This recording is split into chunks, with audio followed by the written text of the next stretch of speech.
Good morning and welcome to this webinar session on environment and sustainable development. Myself, Dr. M. Angelina Tangajisha, Professor, Department of Civil Engineering, Francis Xavier Engineering College, Tirunelveli.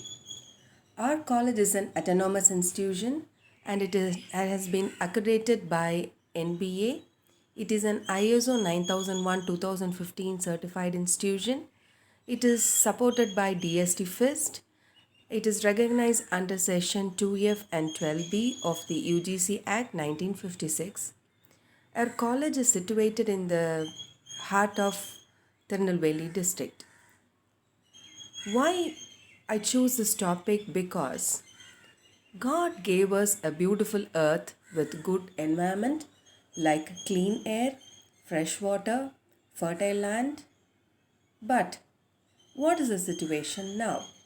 The environment which we have now is exploited by us, and now we have polluted air, contaminated water, that is surface as well as the subsurface water, unfertile soil. This is the need of the hour, and it is needed by each and every human being to think over. And this webinar will help us in renovating our earth. Hope you will learn and enjoy this video.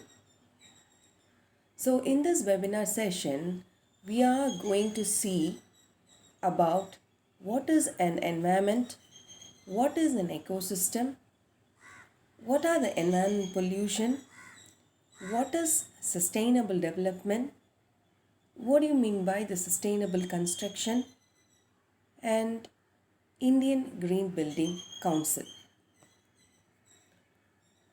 So first of all, we will see what is an environment. The sum total of all surroundings of a living organism, including natural forces and other living things which provide conditions for development and growth as well as of danger and damage. So in simple terms, we can say the things which surround us is nothing but the environment. So nowadays, when we see the nature has been increasingly damaged everywhere. Wherever we see, the nature has been increasingly damaged, and the restoration capabilities is completely weakened. And this need to be preserved and improved, and we need to move on to some ecological approach to management. So what are the components of the ecosystem? We all well known about it. We have both biotic as well as abiotic things. Biotics are nothing but the living things, and abiotic are nothing but the non-living. So in an ecosystem, so the producer, consumers and decomposers as well the abiotic things play a vital role. So in this picture you can see two ecosystems. One is the pond ecosystem and other one is the forest ecosystem. So in pond ecosystem you have living as well as the non-living things, that is the biotic and abiotic things inside these pond. And what situation we are facing in pond nowadays? See, it is one of the surface water. It has been completely spoiled by the human activities, or it is polluted by the human activities. So what happened to the pond ecosystem? The water has been polluted and the BOD level has been increased. When the BOD level increase in a pond ecosystem, automatically the dissolved oxygen content decreases. So when the dissolved oxygen decrease, the living organisms inside this pond will die. Say for example, the fishes will die because of lack of dissolved oxygen content. So the complete ecosystem has been spoiled. So the producer is removed from the ecosystem. When one thing has been removed from the ecosystem, the complete ecosystem gets spoiled off. And you can see the forest ecosystem. The forest ecosystem, we are cutting down all the trees. So it is one of the producer. So when we cut all the producers, the ecosystem gets spoiled off. So the total ecosystem get degraded because of the human activities. So our environment has spoiled due to the technological development, that is, due to the industrial pollution, rapid deforestation, and due to the pollution caused by the transportation, leakage of radioactive, and this caused disturbance in the ozone layer and too much stress and strain due to the emissions. And we know the major types of pollution which is caused due to the water pollution, the air pollution, the land pollution, and the noise pollution. And one of the recent impact which is caused due to the air pollution is the Vishakhapatnam styrene plant leakage of gas. So we all know that this Vishakhapatnam styrene plant is owned by a South Korean electronics giant LG, which is 15 kilometers from the coastal city. So this have killed 6 people off the plant and 2 people on the plant on the same day. And some of the recent reports says that totally 11 people died and 1,000 people is affected due to this air pollutant, that is the styrene leakage. So when we see the reason behind this leakages, this is caused due to the stagnation and changes in temperature inside the storage tank, which resulted in autopolymerization and caused vaporization. So that is the cause. And we know this air pollution is nothing but it's an introduction of the particulate or any other harmful material into the earth's atmosphere, which cause disease and death to humans, damage other living organisms such as food crops or natural or any built environment. So not only this recent styrene plant accident has happened, but also the air pollutants is caused due to the emission from the power station, from the other industrial process like chemical industry, cement industry, etc., and from vehicular emissions, emissions from burning of solid waste, and natural sources like volcanic eruptions and forest fire, etc. So the major air pollutants other than this so the major air pollutants which are causing impact on human beings are carbon dioxide, sulfur oxides, nitrogen oxide, carbon monoxide, and particulate matter. So the styrene, it is we want to know what is a styrene and what are the impacts caused due to the styrene. So it is an inflammable liquid that is used in manufacture of polystyrene, plastics, fiberglass, rubber, and latex. Styrene is also found in vehicle exhaust, cigarette smoke, and in natural foods like fruits and vegetables. As per the US based Environment Protection Act EPA, short term exposure of the styrene results in respiratory problems, irritation in the eye, irritation in the mucous membrane, and gastrointestinal issues. When the styrene is long term exposed, it affects the central nervous system and it leads to cancer, and also some people go into depression. So, the water pollution. The water pollution refers to the contamination of water bodies These may include the lakes, rivers, ocean, aquifers, and groundwater. And the major sources of water pollution are the sewage, the domestic sewage coming out, the runoff pesticides and fertilizers, the solid waste disposal, untreated effluents from industrial and other activities, chemical and oil spills. And major water pollutants which are found in the surface and subsurface water are the organic contaminants like detergents, herbicides, and some inorganic contaminants like ammonia, heavy metals, then solid waste like plastic, paper, food waste. This and also thermal pollution, which causes discharge of warm water to the water bodies. So these are all the major water pollutants. So we can see two examples which have caused a major water pollution threat. So the Periyar River between Ellur and Edayar in Kerala has been severely polluted by dumping their untreated toxic waste and effluents by 400 industries. So this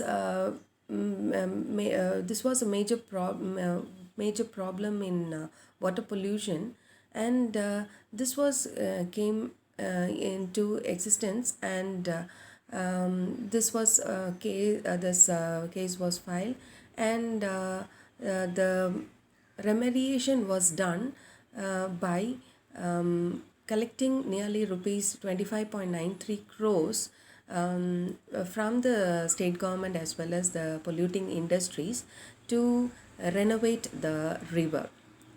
So the state government have also ordered the industries to install treatment plants within themselves. They instructed all the 400 industries to have the treatment plants within themselves so that the impact of the pollution can be reduced. And the next case study is Birchi Industrial Cluster. So this Birchi village is in Rajasthan, Udaipur district. So the major pollution was caused on the land as well as the water by the Hindustan Agrochemical Limited. The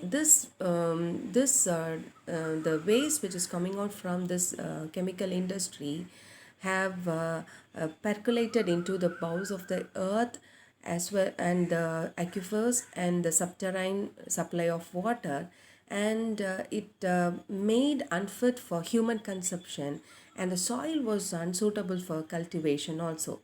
So the court had ordered the company to immediately pay of rupees 37.4 crore towards the cost of remediation, and the company, if they the company have to pay it, or else they have to pay along with a fine with compound interest at 12 percentage per annum. So this is one of the impact two examples. And next comes the Mithi River in Mumbai. You can see the first image shows a septic condition. The septic condition. Oh, septic condition is nothing but the the oxygen content gets completely becomes zero. Automatically bad smell evolves from the river, and you can see some people are residing over there also. So, and second image you can see men are searching for coins and recyclable items along the banks of New Delhi Yamuna River. So, Yamuna River, it is nearly 1,376 kilometer in length, and it is said to be the second largest tributary river of Ganges. So, it crosses Haryana, Uttar Pradesh, Uttarakhand, Delhi, and when you see the BOD level of this Yamuna river, it is 14 to 28 milligram per liter. So, and when you check the coliform rate, high coliform is found in the water. And Yamuna is said to be one of the holier river, and so many people come here for healing their internal problems. And now when the people bath in the Yamuna river, they get irritation. So next comes the land pollution. Land pollution refers to the deposition of solid or liquid waste material on land or underground in a manner that can contaminate the soil and groundwater, threaten the public health, and cause unsightly condition and nuisance. So the picture clearly shows you the unsightly conditions. And sources of land pollution are the domestic solid waste, the garbage, rubbish, and trash, what we put it on the surface. And the construction and demolition waste, agriculture waste, as well the industrial waste. So it is causing unsightly condition, and the solid waste, what we put it on the land, when it absorbs moisture content from the atmosphere, it it produces a liquid called leachate. This leachate get percolated into the ground, and it will spoil the groundwater. And next one is noise pollution. Noise pollution is generally defined as an unwanted sound. So sound affects man physically, psychologically, and socially.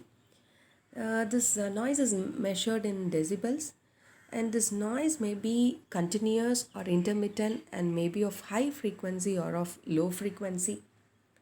And the sources of noise pollution we can see from the aeroplanes flying over, neighbors' dogs barking, and moving vehicles, industrial production noise. So these are all some of the sources of noise pollution.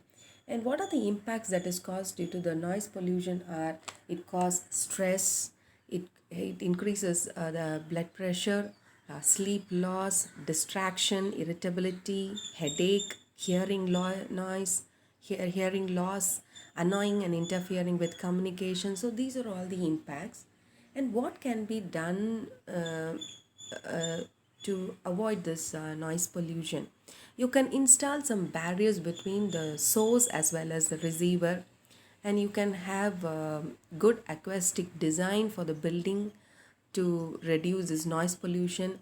Installation of panels or enclosures can be done, and you can have a green belt development to reduce the noise level by planting trees and shrubs.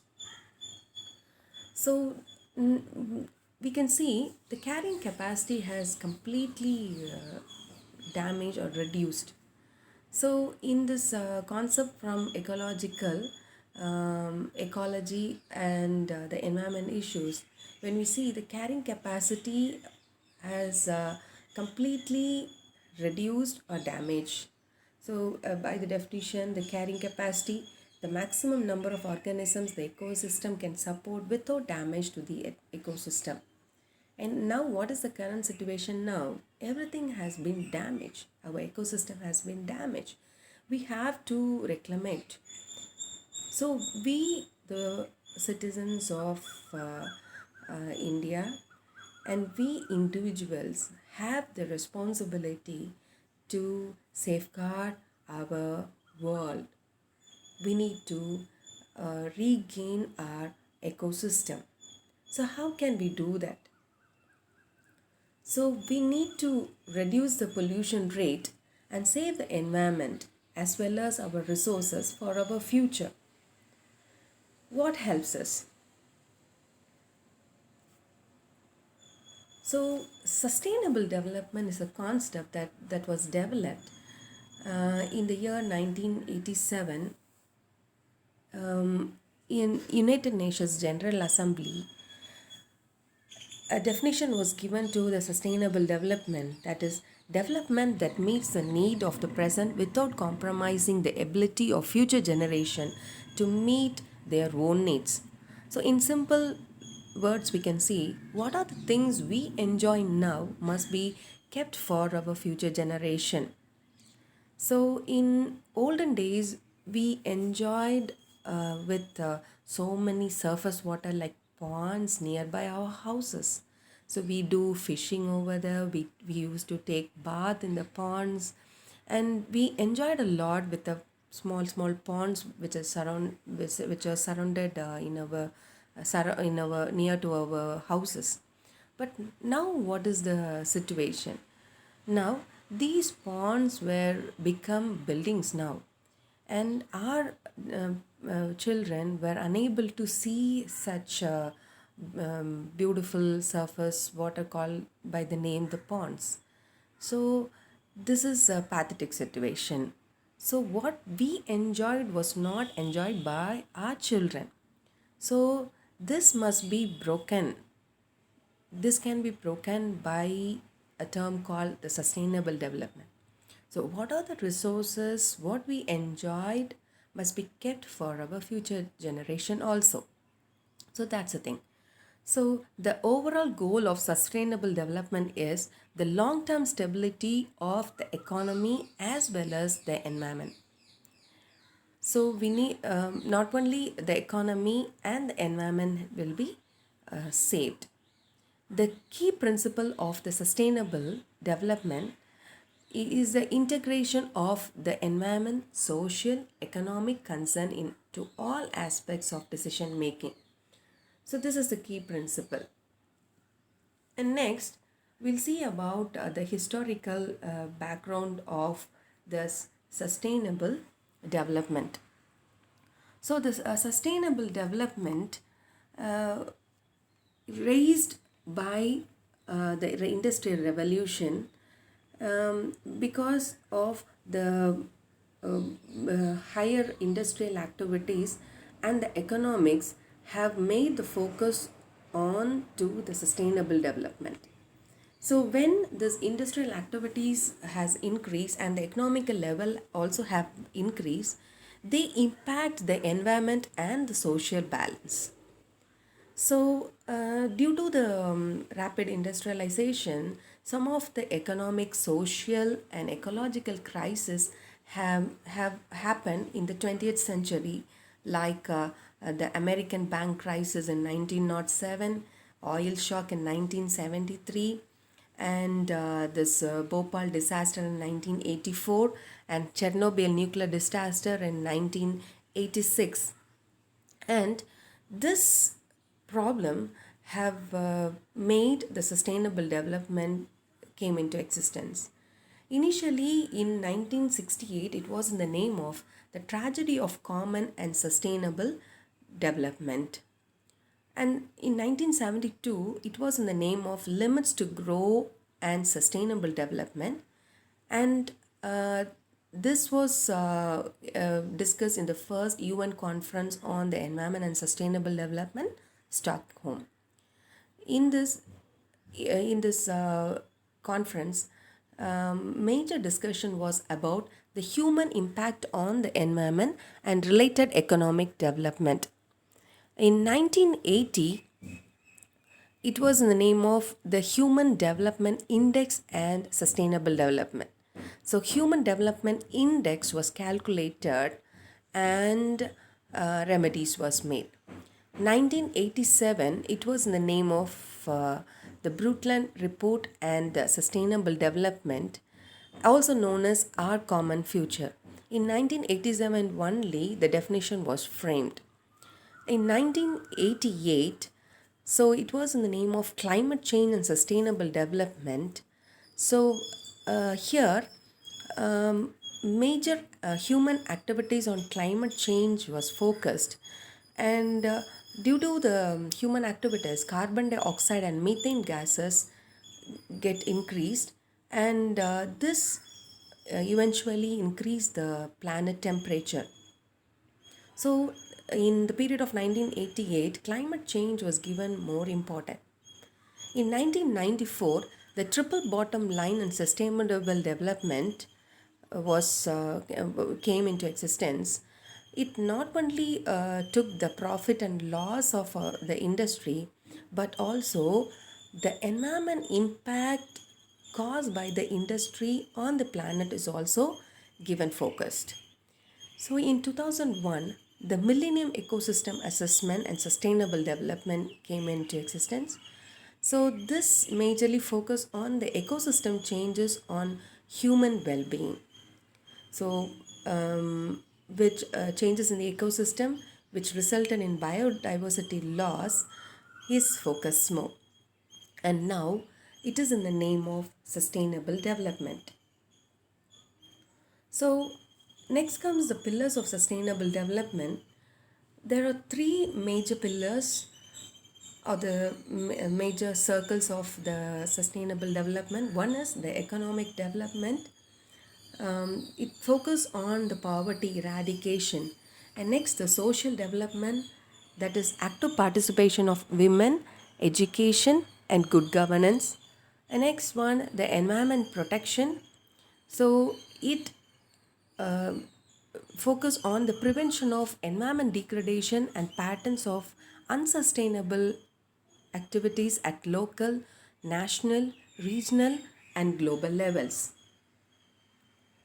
So, when we see about these economic development, poverty eradication, basic health service for all, reduce health threats, then agriculture, compact desertification, mitigation effects on drought and floods, provision of clean drinking water, enhance industrial productivity are the areas which was focused for the economic development. We all know good health is vital for eradicating poverty, and as well we achieve the sustainable development by having good health. So when we see in the year 2015, there is a major reduction in mortality rate under the for the children and the infant under the age of 5 of nearly 66.7 percentage, and 75 percentage mortality rate has been reduced for maternal mortality.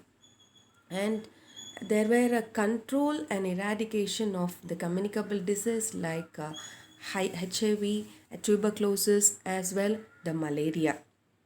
And next comes the agriculture. This agriculture is said to be the central of sustainable development because 70% of the poor in developing countries live in rural area, depend on the agriculture alone. So the major issues caused in the agriculture are the soil fertility problem and the increase of water use and productivity in crops and livestock. So when we look globally, the global agriculture in compared to 1960 and 2000, the world population have doubled from 3 to 6 billion people. So the global economy increased more than sixfold. To meet this, the food production has been increased 2.5 times. And also when we see the water use also have doubled. So agriculture has been given a major focus on the sustainable development. And next one, the changing unsustainable patterns of consumption and protection. So here, the cleaner protection technologies, urban air quality and health, greenhouse gas emission, sound management of chemical throughout the life cycle and hazardous waste. So these things focus on to the industrial activities. So industry has been focused in this section. And next one, protecting the natural resource base. So prevent water pollution to reduce health hazard and protect ecosystem, watershed and groundwater management, support desalination of seawater, water recycling, ensure the sustainable development of ocean, marine environment protection. So all these focus on to the water. Water is not only the most basic of needs but is also at the center of sustainable development as like that of agriculture.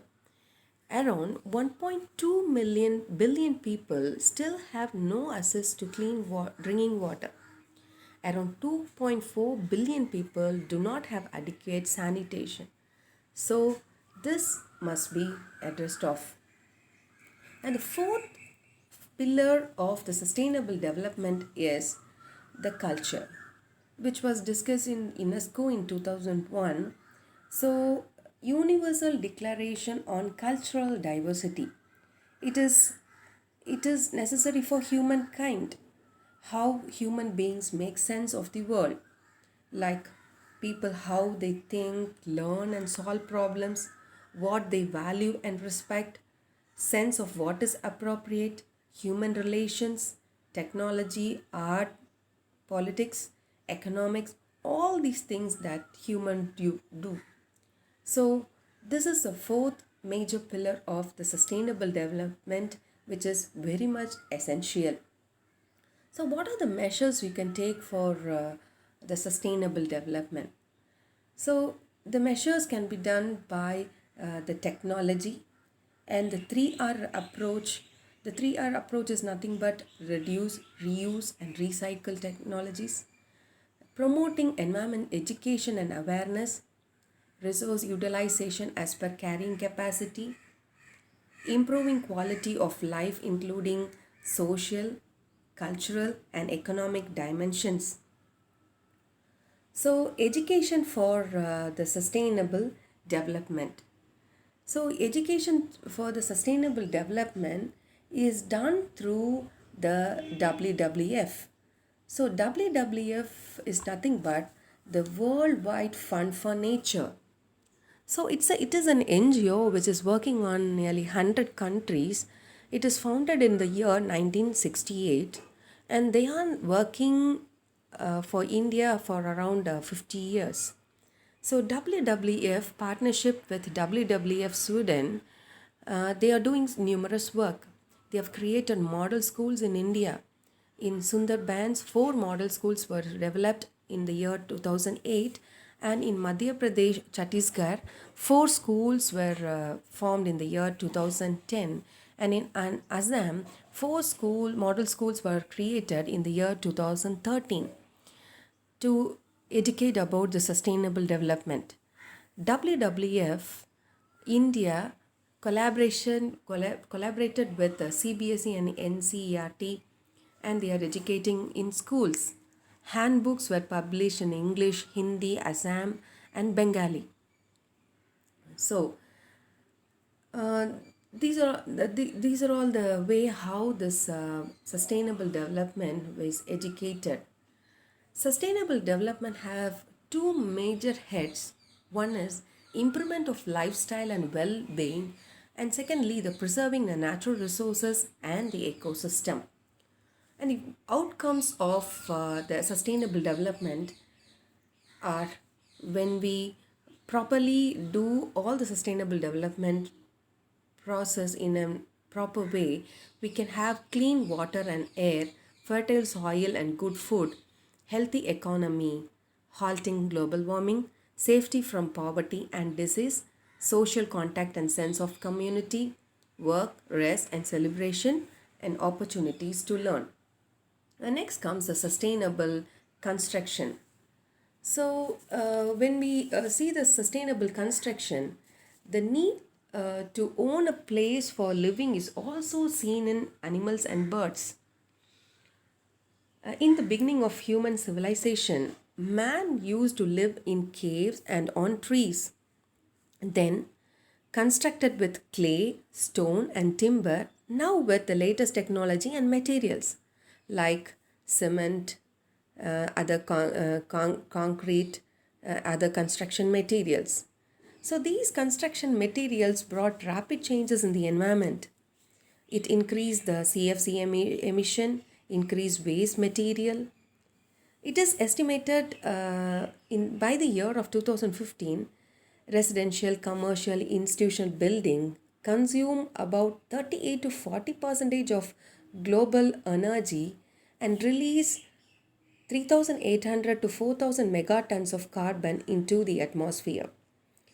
The impacts by the building industry are the consumption of 30% of raw material and 25% of the timber will be harvested, and carbon dioxide emission raises by 35%. 16% of the fresh water get depleted. 40% of municipal solid waste will be generated, 50% of ozone get depleted, and 30% residents have sick building syndrome. So the above issues have forced man to think a long term on the sustainable development, which in turn gave a solution of the green building concept. So this green building is also called by the name the green construction or sustainable building, which expands and complements the building design concerns of economic, utility, durability, and comfort. The sustainable building reduce the usage of water, optimize energy efficiency, conserves natural resource, generate less waste, provides healthier space for the occupants. So the term sustainability gave a solution in construction industry as green building concept, and the images what you see is the Hawa Mahal in Jaipur, Rajasthan is constructed by having a natural ventilation, which is one of the basic principle of green construction.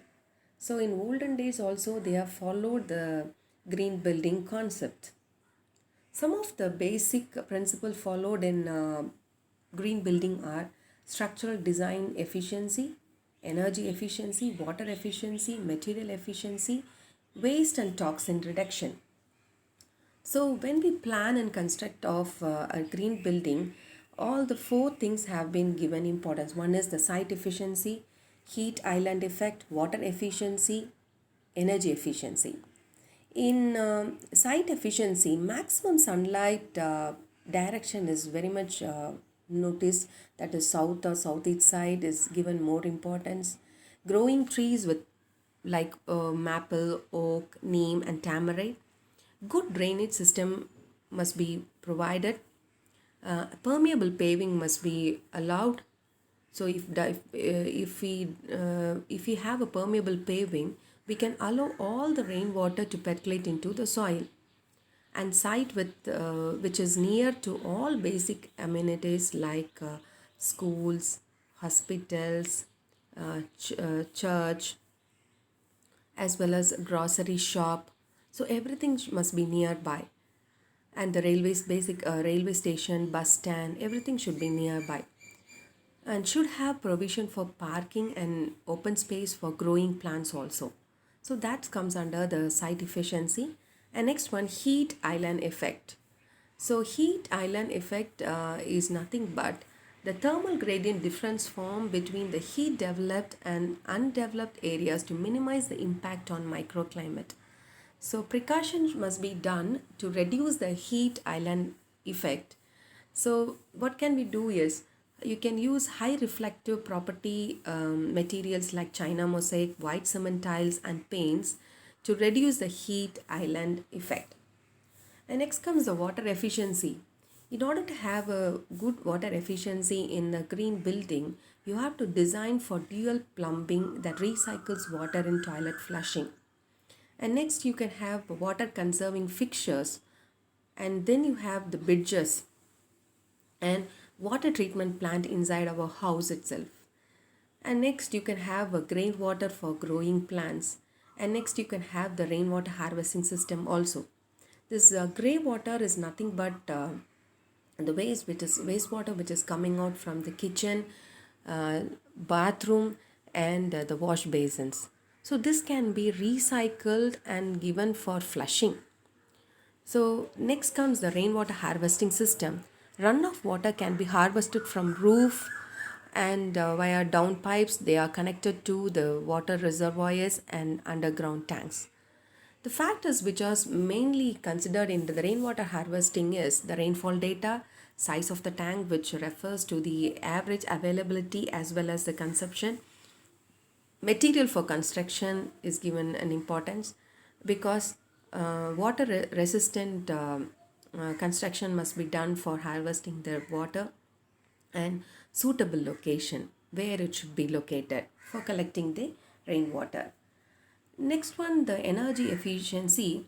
Energy efficiency buildings can be built primarily with wood, which have a lower energy than those building with bricks, concrete, or steel. But it is not possible in India, but it is possible in cool countries. Here we are using brick as an energy efficient one.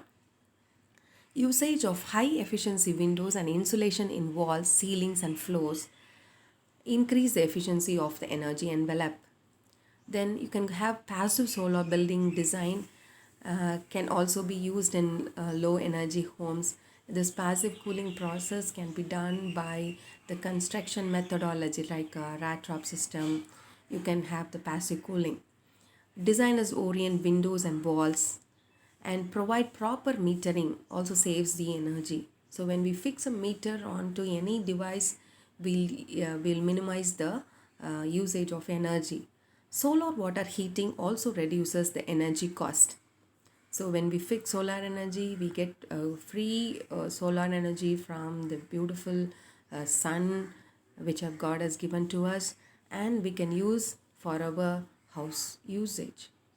On-site generation of renewable energy through solar, wind, hydro, or biomass energies can significantly reduce the environment impact on the building. Next, the Indian Green Building Council. So, Indian Green Building Council, it's a non-profit council. So it was formed in the year 2000 by Confederation of Indian Industry, CII. So Shoraji Godrej Green Business Center. So this green building movement in India has been spearheaded by this IGBC, that is the Indian Green Building Council, since 2001 by creating awareness through the stakeholders. So they have the stakeholders in this IGBC are those involved in the construction activities. So these IGBC have memberships like founding membership and annual memberships are there in IGBC, and so many people like the builders, architects, then material and equipment manufacturers, then institution, government bodies, and non-profit organizations are having membership with this IGBC, and they are moving with a vision of to enable a sustainable built environment for all and facilitate India to be one of the global leader in the sustainable built environment by 2025. So they rate the buildings. The IGBC rates the building, and IGBC focus on the sustainable architecture and design, the site selection and planning, water conservation, energy efficiency, building material and resources, indoor environment quality, innovation and development. So these are a given focus on IGBC, and they are giving certificates also for the good practices, best practices, outstanding performance, national excellence, and global leadership. So when they are categorizing into two, that is owner occupied buildings and tenant occupied buildings. So they are certified if the value is between 50 to 59 for good practices and 60 to 69 for best practices, and given as a silver certification, and outstanding performance from 70 to 79, it is given as gold certification, and for platinum certification 82 to 89 for national excellence, and super platinum for 90 to 100 ratings for global leadership. And these is the checklist which is assessed for this IGBC rating. They combine with the leadership, energy, and environment design for the rating system. So totally the 100 points has been given for this rating, and sustainable architecture and design have given 5 marks, 5 points, and site selection and planning given 14 points, water conservation have given 18 points, Then energy efficiency have given 28 points, and building material and resources 16 points, indoor environment quality 12 points, and then innovation and development 7 points. So totally 100 points, and this was rated in each and every building, and the certification was given like certified or silver, gold, platinum, and super platinum. So the certification process, so how it is done is online project registration at www.igbc.in. The project team submits the preliminary document for review to IGBC, and it is reviewed by IGBC, the third party assessor, within 30 days, and then we have to submit the final document by the project team, and then the site visit has been done by IGBC, then final review and award of rating is done within 30 days, and acceptance of rating by project is done. So this project team appeals within 30 days of the announcement, and finally this certification is given. So this IGBC new green building rating system you can see through www.igbc.in. Some of the case studies in IGBC is, one is the Suzlon Global Headquarter Pune, what you can see in the images. So it is called as a One Earth. It's a world fifth largest wind turbine supplier. So LEED is certified as platinum for them. So we can see a good sustainable environment in and around this building. In the outside you can have a green environment, and you can have the water which is surrounded around the building will give a cooling effect onto the building, and oxygen can be enhanced by the through these plants. So total this building is built up on 10.13 acres, that is 41,000 meter square area, and the built up area is 8,16,171 square feet, and this is the largest green building project in India, which has been rated as platinum. And the next case study is the Rajiv Gandhi International Airport, Hyderabad. So it is silver certified by LEED, and it is called as a greenfield airport. It comes under top 10 green building in India for its natural ventilation, and so many natural ventilation is found on this airport, and energy consumption is good in this airport. And when you see now, almost 14 lakh houses in India have been chosen for a green building tag, which amounts to about 6.33 billion square feet. India now has an ambitious target of having 10 billion square feet green building footprint by 2022. Of the total, around 155 crore square feet of green buildings are under IGBC green homes. So India is ranked third after China and Canada with more than 752 LEED certified projects. So this is this data as per the LEED annual top 10 countries and regions announced by USGBC, that is US Green Building Council. So we are at the third level, and we feel proud about it. So these data are taken from the source which is mentioned below. How this green building is different from the normal building.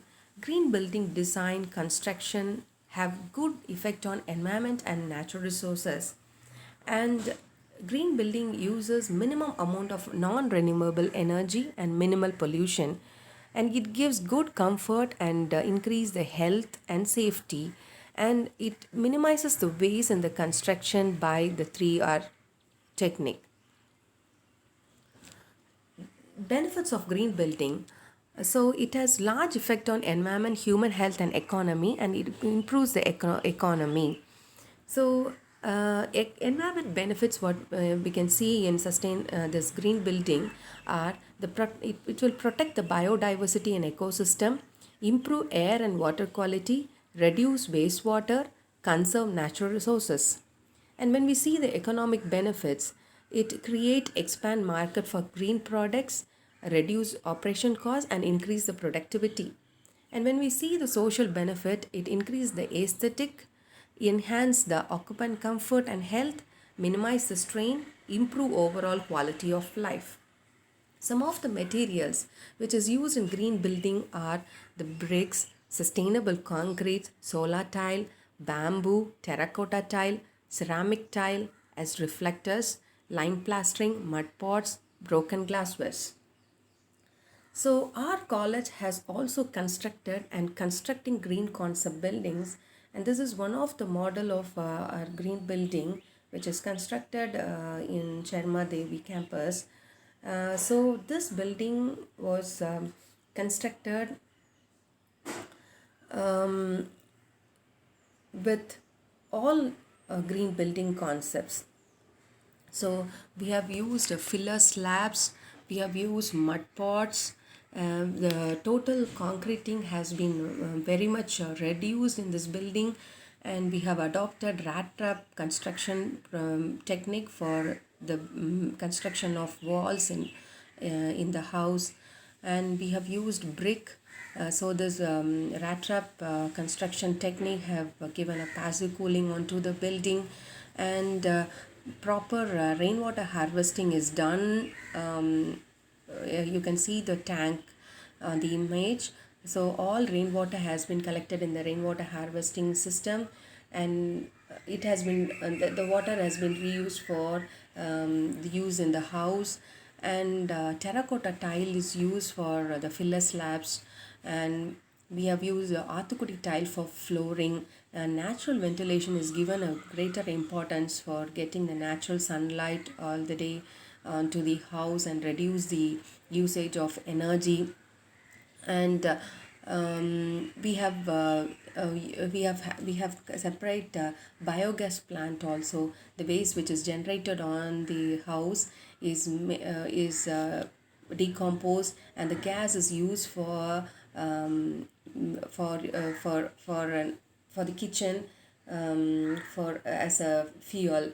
And we have used ceramic tiles on the terrace to which act as a reflector, and which will avoid the penetration of sunlight or heat inside the building and give a passive cooling inside the building. So when you go inside this building, you can feel a cool effect on the building. So you can visit our Charma Devi campus to see this green building concept building, and all the wastewater which is coming through the baths, then wash basin, kitchen, everything has been collected in a tank, and it is treated and recycled for flushing of toilets. So these things have been adopted in this building as a green building concept. Finally, we have come to the end. So this picture shows you earth. So the left part has a beautiful earth, and the right part has a horrible earth. Which part do you prefer? Hope all would prefer the left part, is it?